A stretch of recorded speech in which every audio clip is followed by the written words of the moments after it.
예, 지난 한 주간 쌀쌀한 날씨에도 불구하고 특세에 참여해 주신 성도님들 덕분에 교역자들의 마음도 많이 따뜻해지고 또 힘을 많이 얻었습니다.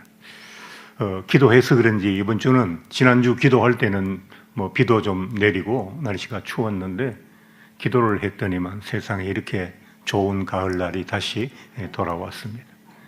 단풍이 다 끝났다고 얘기하더니만 뉴스에 이번 한 주간 늦은 단풍을 즐기시기 바랍니다. 이렇게 이야기를 했습니다. 예, 목사는 약간 과대망상이 있기는 합니다. 사실 목사는 하나님과 성도 사이에서 목회의 강도를 어느 정도로 설정할 것인가에 대해서 늘 고민을 하게 됩니다. 무슨 말이냐 하니까 기도해야 되지 않습니까? 그건 하나님의 요구이십니다. 근데 교회를 보면 정말 30, 40대 힘 있는 기도할 분들은 요즘 젊은이들이 교회에 많이 없지 않습니까? 다 50대 후반, 60대가 주류이고 70대 또 팔순 되신 어르신들도 있습니다. 그분들에게 이런 새벽에 쌀쌀한 날씨에 나오셔서 기도하자는 그 요구는 목사가 상당히 고민할 수밖에 없는 요구라고요. 하나님도 만족해 해드리고 성도들에게도 신앙생활이 참 즐겁고 기쁘고 행복한 신앙생활이 되게 한다는 것은 저의 목회의 시작부터 주어진 일이었고 여전히 그 어떤 고민거리라고 할까요? 그것으로 저에게 남아 있습니다. 한 10년 전에 믿음이 좋으신 어떤 분으로부터 목사님은 왜 헌금에 대해서 설교를 하지 않으십니까? 성도들이 무서우십니까? 이렇게 물었습니다.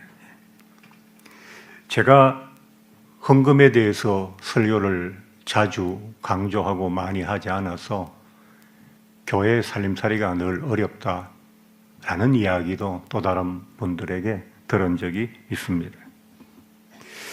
그러면 저는 왜 헌금 설교를 잘 하지 않는 걸까요? 그분들의 말씀처럼 성도들을 두려워하거나 또 뭐 다른 이유가 있는 것일까요? 저에게는 그 헌금 설교를 잘 하지 않는 몇 가지 이유가 있습니다.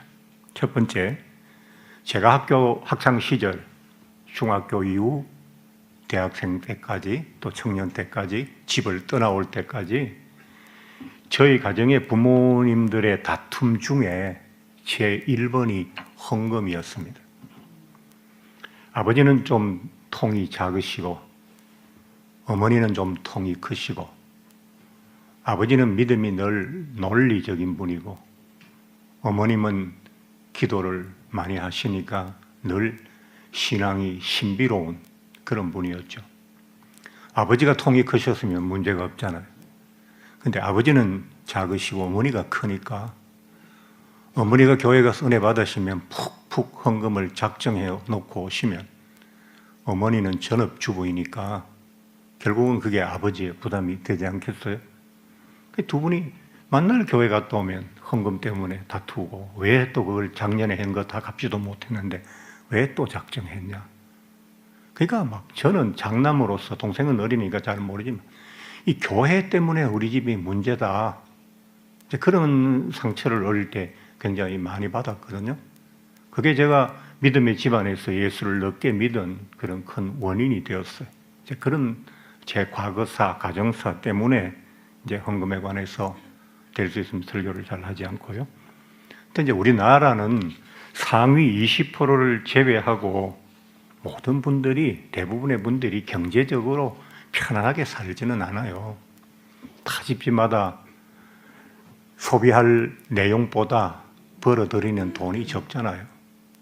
젊은 분들 뭐 연봉 제대로 좀 받는다 해도 집값이 비싸고 애들 뭐 학원 몇 군데 보내고 뭐 이러면 본인들이 써야 할 돈들이 거의 없어요. 일만 하는 거지. 노년에 계신 분들도 노후 준비가 잘 돼 있는 분 얼마나 계십니까? 또 어려운 가정은 사는 것 자체가 전쟁 같은 그런 가정들도 많이 있거든요. 그러다 보니까 우리가 살아가는 내내가 돈 하면서 살거든요. 저도 목회 36년 했지만 만날 교회 돈 하면 이건 내가 돈 싸움 하러 온 건지 목사하러 온 건지 모를 정도로 개척교회에 붙어요. 그러다 보니까 안식일을 주일에 교회 와가지고까지 돈 이야기를 들으면 안식일이 쉬는 날이고 안식해야 된다고 그러는데 또 돈 얘기를 성도들이 들으면 과연 안식이 될까? 이제 그런 걱정이 있었거든요. 그래서 살림살이 규모가 좀 줄어들고 교회 운영이 좀 어렵더라도 부모가 살면서 자식들한테 야, 아빠 이번 달에 월급 얼마밖에 못 받았어. 그러니까 우리 집이 어려워. 너희들 정말 아껴 써야 돼. 이런 얘기를 한두 번도 아니고 1년에 매달 그 얘기를 부모가 하면 자식들이 불안해서 살겠어요, 집에서? 저는 그런 마음이었습니다. 또 하나 제가 35살 때, 교회를 33살에 개척하고 35살 때 어떻게 하면 이 교회를 좀 부흥시키고 발전시킬 수 있을까 해서 부흥사 협회에 들어간 적이 있습니다. 88 민족복음화 대부흥사 협회라는 데가 있었습니다. 당시에 목회를 아주 성공하신 신모 목사님, 아마 이름을 제가 말씀드리면 아시는 분도 많을 텐데요. 그분이 이제 조직한 부흥사 단체로서 이제 아주 거기에 들어가는 게 굉장히 어려웠습니다. 저하고 제 아플 때 설교해 주신 우리 김재하 목사님하고 둘이서 갔어요. 사람이 이제 부흥사는 허우대가 멀쩡해야 된답니다. 둘 다 개척교회지만 허우대는 약간 그러니까 잘 받아줘서 저는 그 단체에서 회계까지 맡게 됐습니다. 이제 전국을 다니면서 부흥회도 하고 우리 교회도 부흥시켜야 되겠다고 꿈을 꾸고 있는데 그 신모 목사님이 이제 부흥사 학을 가르쳐요. 부흥사는 어떻게 해야 된다. 교회 헌금, 교회 부흥, 교회 건축 이런 거를 뭉뚱그려서 설교를 이렇게 저희한테 가르쳐주고 강의를 하시면서 뭐라고 그랬나 하니까 교인들은 양떼니까 양으로 생각해야지 사람으로 생각하면 안 된다. 필요할 때는 막 몰아붙여야 된다. 젖을 짤 때, 양이나 소나 젖을 짤 때 아프도록 꽉꽉 쥐어서 그날 젖을 다 통에 짜야지 그놈이 가서 열심히 풀 먹고 그 다음날 젖을 또 만든다. 그러니까 꽉꽉 소 젖 짜듯이 양 젖 짜듯이 꽉꽉 짜내라. 그런 얘기를 들었어요. 제가 젊을 때고 또 성격이 있잖아요. 그리고 그 봉사협회에 모인 많은 목사님들 허우대는 다 멀쩡하신데 맨날 모여서 돈 얘기하고 부동산 땅 어디 사면 많이 오더라 그런 얘기만 하고 해서 식상하고 있던 차에 그 대표 되시는 목사님으로부터 그런 강의를 들으니까 그냥 속에서 막 올라와서 더 견딜 수가 없더라고요. 그래서 그냥 다 때려치우고 제가 김 목사님한테 목사님은 어때요? 나도 여기 못 있겠다. 그럼 나왔습니다. 둘이가. 그래서 교회가 부흥하지 않고 발전하지 못했는지 모르지만 그런 제 과거의 전력이 있었습니다. 자, 이제 오늘의 이야기를 시작하겠습니다. 우리가 하나님께 드리는 모든 드림, 단순히 물질적인 것만이 아니라 예배, 감사, 헌신, 봉사, 또 거기에 헌금도 포함이 되겠죠. 그것은 모두가 하나님께 받은 은혜에 대한 보은의 행위라고 생각할 수가 있습니다. 기독교 신앙에서 우리 신자들은 우리가 가진 모든 것은 다 하나님의 것인데 우리가 살아가는 동안 그것들을 우리에게 주셨다는 신앙 고백도 이런 예배나 감사나 헌신이나 봉사나 헌금이나 하나님께 드리는 드림 속에 그 신앙의 고백이 들어있다는 것입니다. 헌금 역시 같은 맥락에서 물질적인 봉헌을 통해서 하나님의 사역의 중심인 교회를 지원하는 신앙적인 실천의 한 부분인 거죠. 하나님께 드리는 것들이 많이 있는데 하나님께서 주신 것도 많고 우리가 드리는 것도 많습니다. 여러분, 주고받는 것은 관계를 만들어가는 유일한 방법입니다. 하나님 우리에게 주실 것을 주시고 우리가 하나님께 드릴 것을 드릴 때 관계라는 것이 만들어진다고요. 내가 저 사람한테 이야기를 하면 저 사람도 답을 하면서 관계가 주고받으며 이루어지는 것처럼 물질적인 게 아니라 내가 저 친구에게 밥을 사면 저 친구가 나보다 형편이 어려우면 내가 두세 번 사고 그 친구가 한 번 사고 이렇게 주고받아야 관계라는 게 형성이 되잖아요.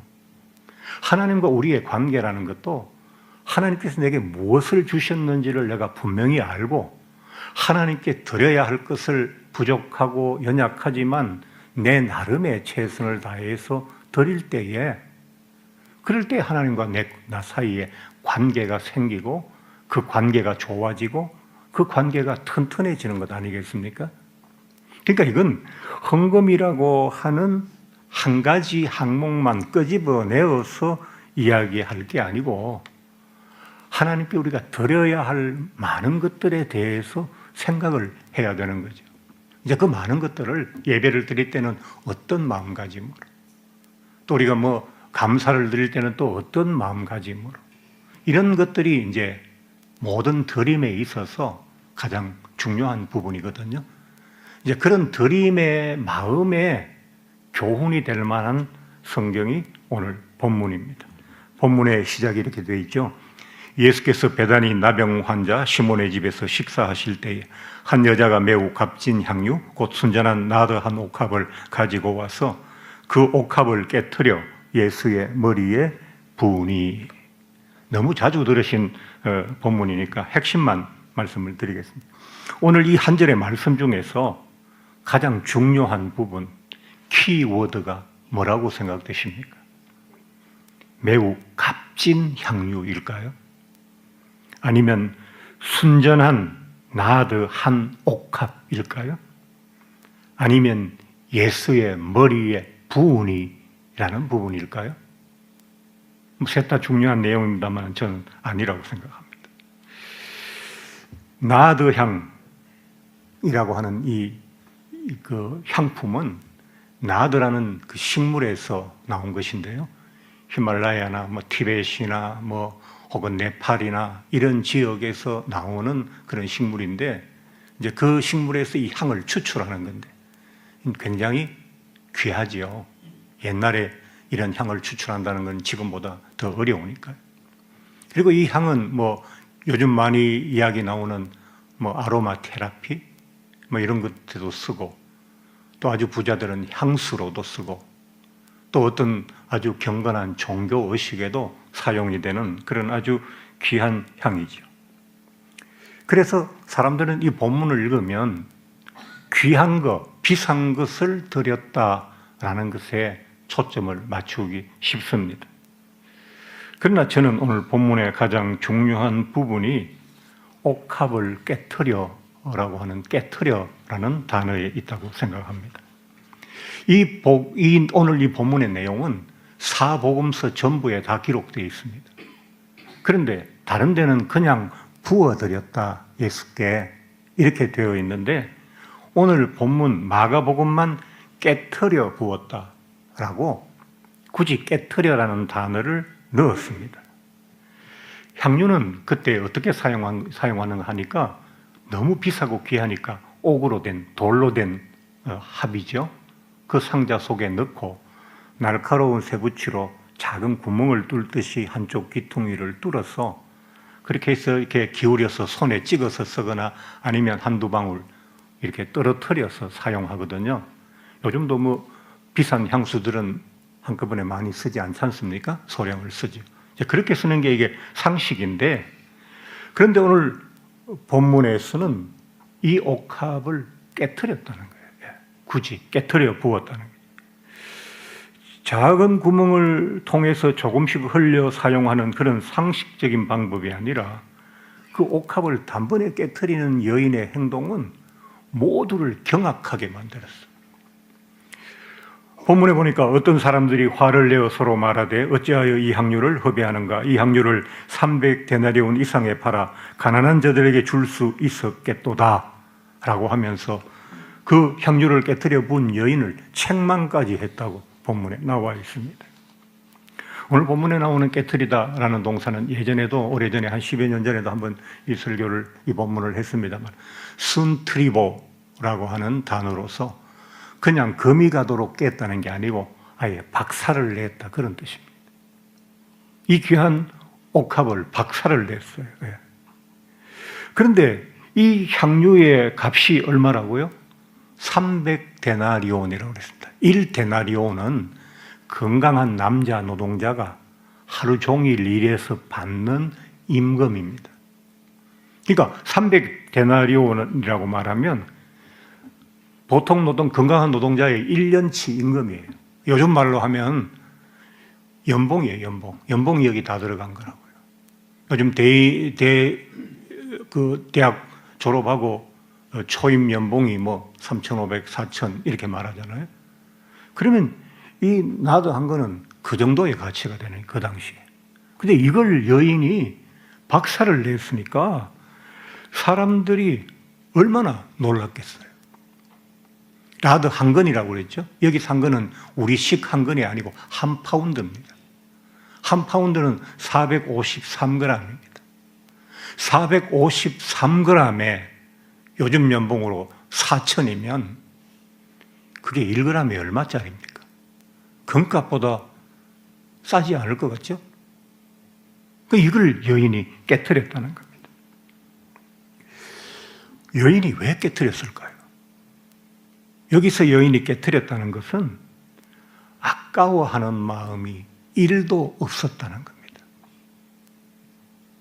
여러분은 헌금하시면서 이번 달에는 수입이 좀 많아서 헌금 봉투에 막 두둑하게 헌금을 넣다가 너무 많이 드리는 거 아닐까?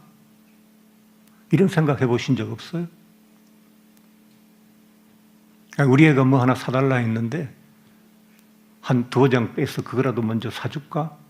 이런 생각 해보시지 않고 순수하게 그냥 정말 감사하는 마음으로 드리셨습니까? 물론 그럴 때도 많이 있겠지만 참 그거 어려운 일이거든요. 정말 좋아하는 사람을 위해서 선물을 사러 갔다가 생각보다 너무 값이 비싸면 조금 한 단계 낮추어서 하자 이런 마음 들 수 있잖아요. 그게 나쁜 거 아니잖아요. 그런데 이 여인은 조금도 아까움이 없이 박살을 내서 예수님에게 한 번에 그것도 쏟아 부어 드렸다는 거예요. 여인이 아까운 마음이 있었으면 예수님이 옥합을 드릴 테니까 예수님 가져가셔서 조그맣게 구멍 뚫어서 필요할 때마다 조금씩 찍어서 예수님 사용하세요. 이렇게 말하면 드리면서도 뭔가 거기에 대한 미련이 남아있는 거잖아요. 근데 예수님의 행색이 지금 비단 옷을 입으시고 거기 계신 게 아니잖아요. 예수님은 2벌의 옷도 가지지 말라고 하셨으니까 땀과 또 먼지로 막 찌들어 계신 예수님의 모습. 거기에다가 이 비싼 향유를 단번에 깨트려서 쏟아 부었어요. 그러면 이 여인은 전혀 아까워하지 않는다는 것이고, 아까워하지 않는다는 게 중요한 게 아니고, 아까워하지 않는다는 것은 예수님을 너무 사랑했다는 얘기거든요. 그래서 이 부분이 중요하다고 하는 겁니다. 제가 오래전에도 몇 년 전에도 그 얘기를 한번 해드렸는데, 제가 읽어놨던 글 중에 옷 한 벌 때문에 이혼할 뻔했습니다 라는 글이 있어가지고 봤죠. 어떤 중년 부인이 TV를 보다가 예쁜 옷을 TV에서 판매하니까 한 벌 사 입겠다고 남편에게 저거 한 벌 사 입으면 좋겠어요 라고 했어요. 그랬더니 남편이 조금 보더니만 저 옷이 당신에게 어울린다고 생각해? 그런 얘기를 했어요. 그러더니만은 이번 달 카드 값이 얼만데? 라는 얘기가 또 나왔어요. 그래도 아내가 입고 싶은데 하니까 우리가 노후 준비도 안 돼 있는데 옷 한 벌에 노후 준비까지 나왔어요. 그래서 아내가 생각하기를 이 사람이 적당히 맞추어 나하고 살지만 사랑은 안 하는구나 라는 생각이 들었다는 겁니다. 너무 섭섭해서 당장 갈라서고 싶지만 아이들도 있고 아직 연로하신 부모님도 계시고 해서 그냥 참고 산다 그러더라고요. 이 이야기를 읽으면서 아까우면 사랑이 아니다라는 아주 간단한 공식을 발견했어요. 내가 친구를 만나서 밥을 사는데 이번에 사고 다음에 사고 세 번째 사도 하나도 안 아깝다.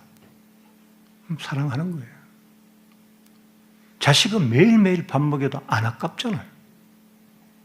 근데 한 두세 번 밥 사고 제가 이제 살 때 됐는데 쟤는 왜 밥을 안 사? 이러면 그냥 그렇고 그런 사이지 사랑하는 사이는 아닙니다. 그러니까 내가 뭘 사랑하는지를 아주 간단하게 알 수 있다고요. 꼭 돈 문제가 아니라 내가 토요일 날이 바쁜데 그 결혼식에 강남에 길 막히는데 거기 굳이 갔다 와야 돼. 아깝잖아요. 내 시간이.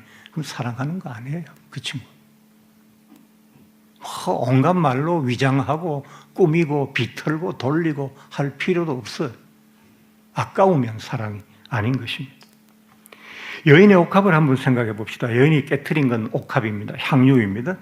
그러나 이 옥합은 여인들이 왜 이렇게 비싼 걸 이 여인이 가지고 있나 하니까 이건요 아주 어릴 때부터 자기의 결혼식을 위해서 준비하는 거예요. 결혼식에 향기도 필요하지만 또 이걸 팔아서 비용을 마련하기도 하고 이러니까 그때는 뭐 은행도 없고 할 때니까 이렇게 자기의 결혼을 준비하는데 이거 노동자 한 사람이 1년 일해서 벌만한 비싼 값이면 여자가 뭐 크게 그 당시에 직업도 있고 돈 벌 일이 많은 것도 아닌데 얼마나 많은 시간을 준비했겠어요. 그러니까 이 향유는 여인의 미래에 대한 기대와 꿈이 담겨 있는 소중한 꿈 덩어리라고요. 꿈합이라고요. 옥합이 아니고. 그러니까 이건 뭐 아까운 정도가 아니라 애착할 수밖에 없는 제일 귀한 애장품이에요. 삶의 어떤 순간에도 끝까지 내 곁에 두고 싶은 그런 물건이라고요. 연세 드신 어르신들이 옛날 시골에서요. 돌아가시고 주먹을 꼭 쥐고 계셔서 집에서 임종하셨잖아요. 옛날에. 그 막 굳어진 손을 내려 펴보니까 펴드리려고 그 안에 자식들이 해준 금반지 꼭 쥐고 계시더라는 거예요. 삶의 마지막까지 쥐고 싶어하는 그걸 단번에 박살내서 주님께 쏟아부었다면 그 여인은 예수를 정말 사랑하는 여인이었다. 그게 오늘 본문의 핵심인 겁니다. 얼마를 드렸느냐, 뭐를 드렸느냐가 아니라 사랑하는 마음으로 드렸으면 그건 제대로 드린 것이다 라는 겁니다. 그래서 예수님께서 성전에서 2렙돈 500원짜리 2개 성전에 넣는 가난한 여인을 보고 부자들은 자신의 일부를 드렸지만 저 여인은 자기의 전부를 드렸도다 라고 하셨잖아요. 저는 여러분에게 헌금을 많이 하십시오, 적게 하십시오 뭐 그런 거를 이야기하고 싶지는 않습니다. 여러분이 기도하셔서 헌금 때 제일 기도 많이 하고 드려야 돼요. 왜? 시험 당하지 않기 위해서요. 그리고 이 헌금이 정말 내게 복이 되려면 믿음으로 사랑하는 마음으로 적더라도 시작은 미약하더라도 정말 사랑하는 마음으로 조금씩 드리다 보면 내 안에 예수님에 대한 사랑이 키워지고 또 예수님의 은혜가 내게 임하면 나중에 드릴 수도 있어요. 더 드릴 수 있다고. 그렇게 하라고 말씀을 드리는 거지 무리해서 뭐 설교 한번 듣고 갑자기 뭐 푹 그런 걸 원하는 것은 절대로 아닙니다. 여러분이 여러분의 사랑이 예수님께 확인되지 않는 상태에서 드리는 전 재산도 예수님에게는 그렇게 고마운 헌금이 아닙니다. 천하 만물 모든 물질은 하나님의 것입니다. 그 물질 하나님의 것을 하나님께 드림으로 우리의 사랑을 고백하고 헌신을 우리가 감사를 통해서 감사를 드리는 거지, 그게 무슨 양이나 크기를 가지고 이야기할 문제는 아니죠. 여러분은 어떠십니까? 주님께 드리는 삶이 아까우십니까? 무엇을 드릴 때 가장 아깝다는 마음이 드십니까? 시간입니까? 돈입니까? 마음입니까? 무엇입니까? 저는 자식을 키우면서 정말 아깝지 않다는 생각으로 애들을 키웠지만 손자를 안아보니까 자식은 상대도 안 되고 너무 사랑스럽고 귀해서 그냥 요즘은 그 사랑 때문에 나라 걱정을 하고 있어요. 저는 이제 나라가 좀 어떻게 돼도 괜찮아요. 다 살았잖아요. 더 험한 시대도 살았는데. 근데 이 녀석이 살아갈 시대에 이걸 생각하면 막 속에서 불이 나고 화가 나고, 기도해서 우리나라가 예전처럼 그렇게 참 잘 살고 서로 돕고 행복한 나라, 마약도 없고 이상한 범죄도 없는 그런 나라가 돼야 될 텐데 라는 마음이 막 샘솟거든요. 내가 진정으로 사랑하는 것을 위해서는 아무리 쏟아부어도 아깝지 않아요. 나는 무엇을 사랑하고 무엇을 사랑하지 않는지 바로 알 수 있는 것입니다. 사랑하기 위해서는 깨트려야 됩니다. 그래서 모든 사랑은 희생을 바탕으로 하고 있습니다. 나를 깨지 않고 누구에게가 준다는 것은 사랑이 아닙니다. 물론 매일매일 깰 수는 없겠죠. 그러나 어떤 궁극적인 상황에 갔을 때 나를 깨트려서 너에게 줄 수 있다면 그 사람은 정말 그를 사랑하는 것입니다. 왜? 여러분, 예수께서 자기 몸이라고 하는 옥합을 깨트려서 그 속에 나도와 비교할 수 없는 그의 피를 우리를 위해서 한꺼번에 쏟으셨습니다. 예수님께서 나는 정말 귀하고 귀한 하늘의 성자 하나님인데 내가 저 죄 많은 때 묻은 인간들을 위해서 내 자신을 깨트리는 것이 얼마나 아까우냐라고 하셨습니까? 그렇게 하시지 않았어요. 예수님은 죄 많은 우리, 그 향유가 어울리지도 않는, 당치도 않는 우리들에게 자신의 몸이라고 하는 옥합을 깨트려서 다 쏟아 부어 주셨어요. 그런데 우리가 정말 지극히 작은 것을 가지고, 작은 시간을 가지고, 작은 물질을 가지고, 작은 감사를 가지고 생색내고 자랑하고 마치 모든 것을 다 드린 것처럼 그렇게 말하면 그건 예수님의 사랑을 모르는 것입니다. 자, 여인의 옥합과 예수님의 옥합을 비교해 봅시다. 예수님은 아직 십자가에 가시지 않았는데도 마치 성령에 의해서 사로잡혀서 일을 한 것처럼 자신의 가장 소중한 것을 쏟아주신 예수님에게 자신의 가장 소중한 것을 깨트려 부었습니다. 예수님께서는 깨트려 부은 자에게 깨트려 부은 자기를 쏟아 부어 주시는 줄로 믿습니다. 여러분, 하나님께 뭔가 드려야 한다는 부담이 올 때마다 나를 깨트려 우리에게 쏟아 부어주신 예수님의 깨트림을 생각하시기 바랍니다. 그러면 여러분께서 어떻게 하셔야 할지가 생각날 것입니다. 모든 하나님께 드림은 여러분의 자유로운 인격과 신앙 속에서 결정하십시오. 저는 그 부흥사협회에서 그 말을 듣는 순간 내가 평생 어려운 목회를 하더라도 이 원칙만은 지키고 갈 것이다 했고 아직까지는 하나님께 그 약속을 지키고 있습니다. 여러분들의 아름답고 소중한 예수 그리스도를 사랑하는 마음이 꼭 하나님께 전달되었으면 좋겠습니다. 하나님께서 성령으로 여러분을 도와주실 줄로 믿습니다. 우리 함께 말씀을 생각하며 찬양할 텐데요. 오늘 몇 장이죠?